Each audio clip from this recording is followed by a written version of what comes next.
我对于生活非常要求，因为我希望在这个世界的每一天都是很快乐的。当我身处在杂乱的环境，我的心情也会开始烦躁，所以我希望能尽量消除这些无谓的事物，把重心和决策的时间都留给重要的事。嗨，我是天天，一个喜欢简单生活的工程师。闲暇的时候就喜欢改造我的房间。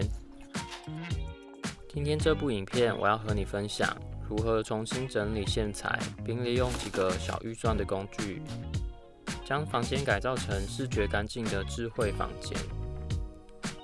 以后只需要倒一杯咖啡，就可以专注在重要的事情上。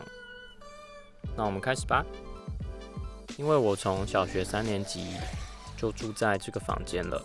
以前还是上网必须使用电话线连接的年代，小时候偷打电动都很容易被发现，因为家里电话就会被占线，然后无法接通，但也不会被妈妈骂，因为她打不通电话。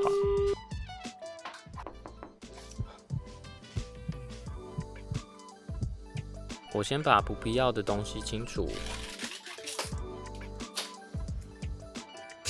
以前这种线槽都没有粘性了，散落在地上非常的杂乱。还有重新更换老旧的延长线，用电安全是很重要的。为了避免灰尘堆积在插座内短路起火，我买的是这种没有使用时可以关起来的延长线。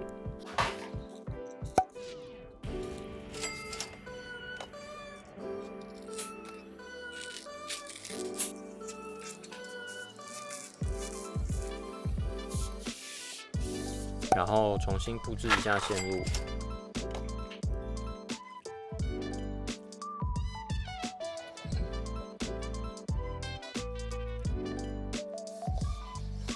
我把线材系统收纳在书桌底下，保留一点弹性，随时都能取下，然后捆绑起来，才不会乱晃。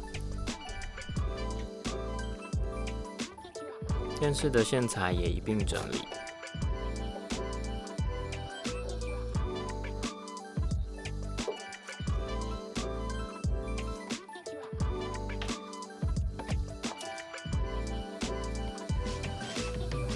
经常使用的充电线则用磁铁吸在伸手就能取得的地方，方便使用。这样整体视觉上就干净很多了。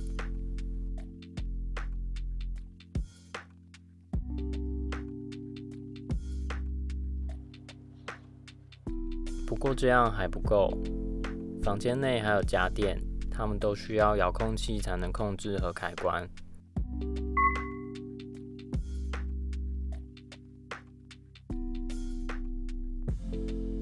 常常找不到，都放在桌上也显得杂乱。装了这种万用红外线的遥控器，接上电源，然后摆在电器的接收范围内就可以使用了。只要在 App 内设定你所使用的厂牌和家电类型，就可以用手机发送指令给你的家电。因为我实在懒惰到不行，能坐着就会躺着，要我起身是比登天还难，所以我进一步运用 iPhone 内的捷径功能来设定语音指令。当我说出开风扇，它就会透过 App 命令家电开启或关闭。台灯和日光灯也都换成系列的产品，不过灯具相对简单。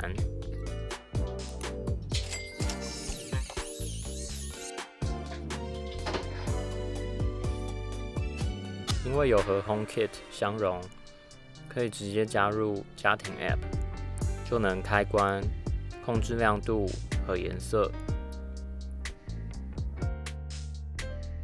最后安装了2颗 HomePod Mini， 这样我就能无死角的命令 Siri 做牛做马。这就是我如何打造无线的智慧房间啦。